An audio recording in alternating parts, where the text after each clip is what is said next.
Hey guys, we have a really fun video for you today. So we have a Yamaha Disclavier piano. Dream come true. Yes. I'm so happy we have this piano. She likes her piano. That's a grand piano, and in case you're wondering what Disclavier means, it means it's a player piano, and we have thoroughly enjoyed it. In fact, we showed it to you guys in our library room reveal we did back, like, oh my gosh, has it already been a year? Probably. It's been a year since we showed that. That's still so much to do in our house, which is nuts. So many of you guys might know I've done a lot of work with the piano guys, and they actually have a piano line of what they call the Yamaha Clavinova, which is a digital piano. I've had a Clavinova and I really enjoyed it, but it was from like 1990 something.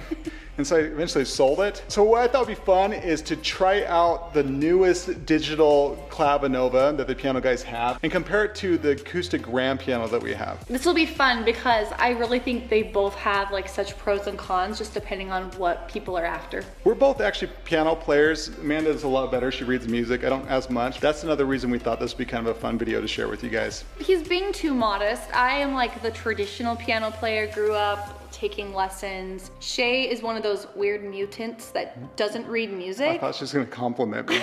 Let's go. So those of you guys who've been following us, this is our main hall. When you walk into the front door, yes, we still need to put artwork up here. Still empty. Still working on it. It's coming though, that video's coming. Yeah. You'll see this chair right here. This doesn't belong here either. That's because we took it out. Is that better? Musical chairs. Yes.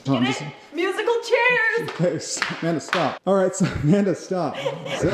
Okay. You'll see this chair right here. This doesn't belong here either. That's because we took it out so that we could fit this piano into our library.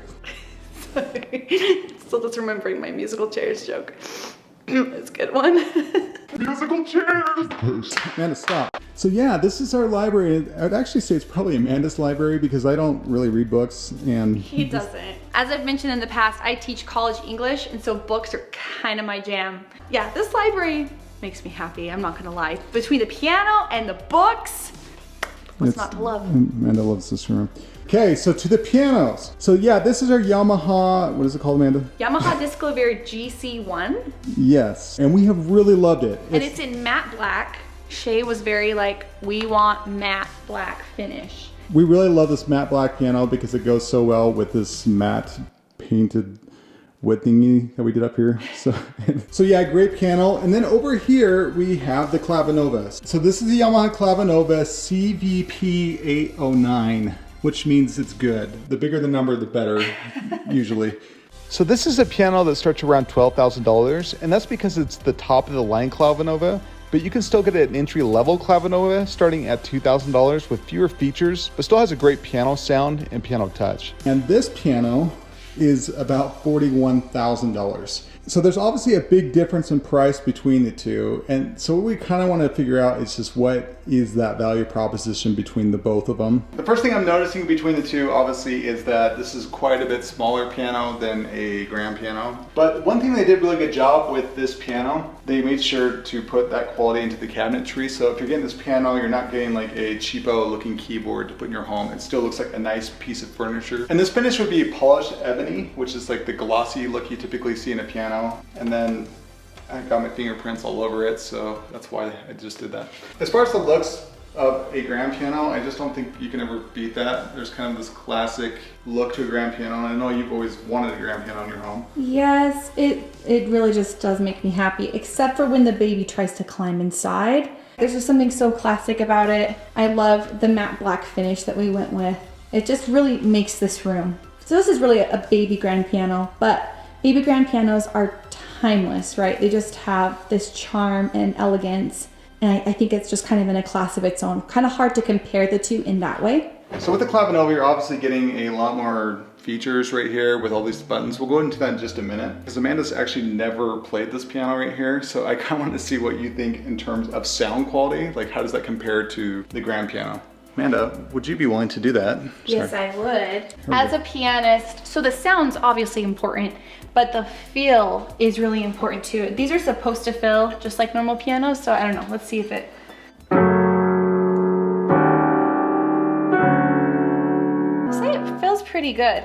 The thing that you don't want with a keyboard is when the keys aren't weighted, it just feels so awkward. And this is weighted. I would say it feels pretty good. For anyone learning or just even a professional, this is very comfortable to play on. It feels great. The older Clavinova we had way back wasn't nearly this loud. This is like amplifies like an acoustic piano, so that's great. I would say to my ear, it sounds like a really good recording of a grand piano.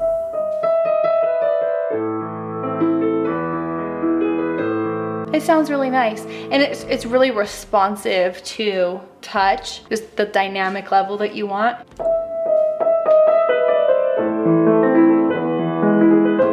This is the thing, I don't know, maybe this sounds like a snob, but I feel like acoustic instruments have a soul, you know? There's something about them that you can just hear the strings actually resonating. I love acoustic instruments for that reason. But from a utilitarian point of view, like you still get a beautiful sound from a digital piano. I love the resonance of like the real thing. Okay, here goes part 2 of trying to hear the difference between the two pianos, if you guys can.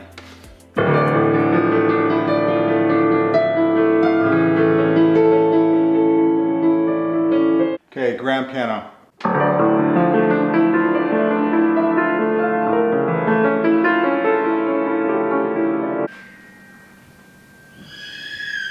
They both sound really good. So I don't know if you guys can tell the difference between the two. Obviously they're gonna sound different in person, but I would say though that the sound of this is pretty amazing considering that it is a digital piano. Agreed. And I would pick this sound-wise over an upright any day of the week. Yeah, I think it's the best of both worlds if you're not going to have a bigger instrument. So Shaye loves to get like the strings going and stuff. On our old Clavinova, you used to do that. Have you played around with that on here? I have. You know what's funny too is these pianos, I think, are going to be more fun if you like to experiment with other MIDI sounds outside of piano, because obviously a grand piano can't do that. I have played with the strings just a little bit on here, and it is way better than that 1999 Clavinova that I had that sounded like, it was just really bad.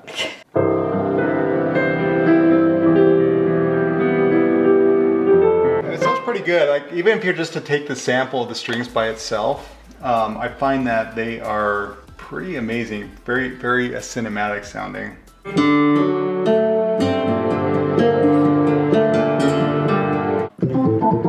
Our little Hudson would love that. The whole piano's worth getting just for that one sample right there in my mind. Okay, I'm gonna do one more. And are you crying? And also a really cool thing about a Clavinova is the fact that, of course, you can use MIDI to plug this into your computer, so you could also use the samples from your own library. For studio artists, this obviously would be the way to go over, say, a giant grand piano that you can't connect to your computer. So another thing, I think when people are investing in a piano like this, a lot of times it's because either they are learning to play or maybe their kids are. And I taught piano lessons for years. So it's got this follow lights feature that you can select a song and then you follow the keyboard as it lights up. And features like this are so great for kids because there's a learning curve, like with most things. I think it's like 80% of kids don't get through that learning curve, they just give up. But what's interesting is that statistic flips when you look at a digital piano. About 80% of kids are more likely to stick with a digital piano that has all of these cool features like this Clavinova. And then after you get through that learning curve, playing the piano is really fun. So just features like this help them get there. All right, guys, so this is our daughter, Emmy. Emmy, how old are you? 7.5. And how many teeth are you missing? 1. Isn't that great? Emmy's gonna play Let It Go for us on here, and she's gonna do it by following the lights that are on the piano. So, Emmy, what's gonna happen is you'll see lights glow on here. That's how you know what note to push, okay? Okay. Okay, so we're gonna hit Let It Go, we're gonna hit play. Okay, do you see the note?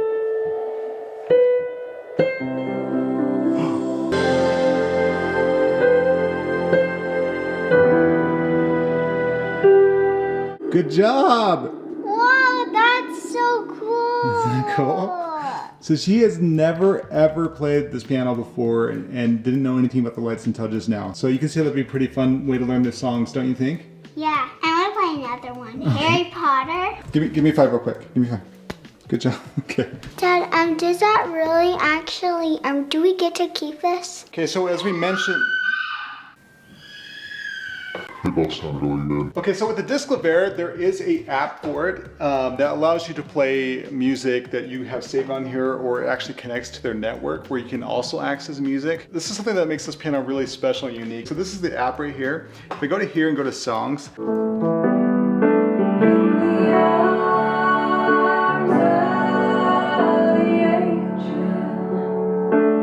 so yeah, so that is Sarah McLachlan, and what's so cool about this is that is actually her playing a Yamaha piano in a concert with the same articulation and everything. So as she's playing, the keys, the force, everything down to the pedal. Yeah, even the foot pedal moves like Sarah McLachlan played it. Yes, I've really enjoyed that feature. Like during the holidays, I think we had Christmas music playing like all the time. Yeah. One thing that these pianos do have in common as well is that they both record. So I could also just play and record it. I could save the MIDI, and I could do the same thing on the Clavinova. So they both have some of the same strengths, but I would say the Clavinova is more geared towards recording. The Clavinova does a really good job at notating. So if I was to play something, it would actually create the notation for it on music, so I could see what you created if you wanted to write a song or do something like that. Something else fun is you can actually use headphones with both of these instruments. So with the digital piano, makes sense, right? You can just plug the headphones in, play in the middle of the night, which I like to do sometimes. But you can also do that with the Disclaver. You can plug in the headphones and put it in MIDI mode and play in the middle of the night. So Amanda, in your opinion, now that you played it, what do you think the Clavinova is for? And who is the Disclaver for? The Clavinova is perfect for a beginner, somebody who wants to mess around with lots of MIDI sounds,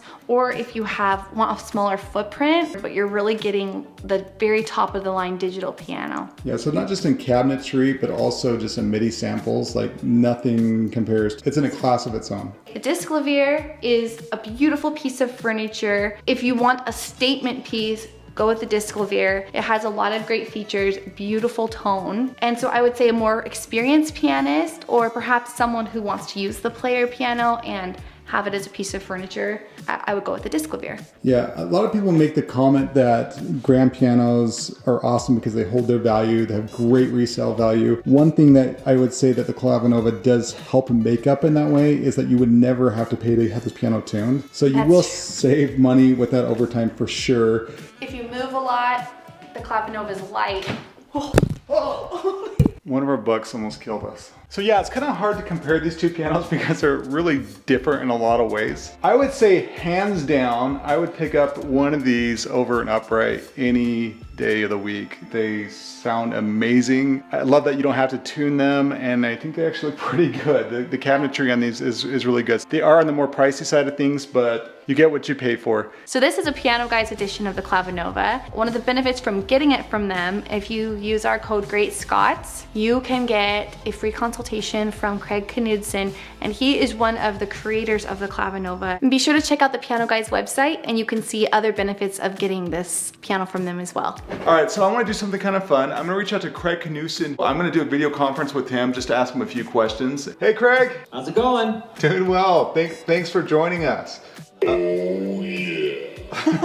Thanks for joining us. I thought it'd be fun to ask you just a couple questions about the Clavinova and any other things you wanted to add to it. I'm really enjoying it. I had a Clavinova from 1990 something, so it didn't have the weighted keys, and the samples sound like they were recorded like in a bathroom, or I don't know. It was pretty awful. So going from that to this piano, it blew me away, but of course it's been like over 20 years. So Craig, when designing the Clavinova, who were they targeting when creating this instrument? All right, that's a great question. Well, technically you can sell this to someone who's never played before because it's got follow lights, and yet Andrew Lloyd Webber has 27 of these things throughout the world because he uses it to help create his musicals. So look at the breadth there. It's really from beginner to advanced, and we really can sell it to everyone in between. Yeah, I can imagine that because the piano is very friendly for the person that just wants to hit a few keys and have it sound like magic versus the person that's wanting to record or lay down some tracks. Prior to this phone call, I reached out to Craig and I was like, hey, is there anything, it'd be a fun way to demo this instrument or even the Disclaver? He told me there's something that he can do that I'm still not convinced is possible. And just so you know, Craig is in Wisconsin, which is about 2,000 miles away. Oh, are you ready to I'm ready. be blown away? Go ahead. What?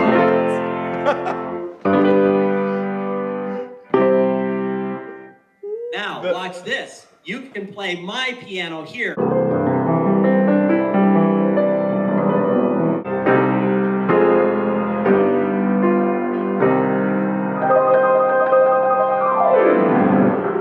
Hold on.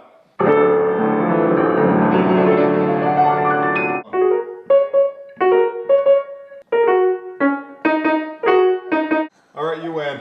I mean, you could teach piano lessons this way theoretically, correct? This is why Yamaha developed it. There's it's called remote lesson, and yes, you can teach up to 5 people at a time. Wow, awesome. Thanks, Craig. Appreciate your time. Absolutely. Thanks, Craig. You're the man. So yeah, obviously they're very different pianos, but we thought it'd be fun to highlight some of the pros and cons of each one, just knowing what you'd be getting by investing in either one of these instruments. Like I said before, if you're thinking about a upright piano at all, like you're in that price range, I would say hands down, get the Clavinova. It is the best digital piano probably in the world. So Yeah. it's amazing. So, all right, guys, thanks for watching. Hey, we'll see you next time. See ya. Bye. Bye. The way you wear your hat.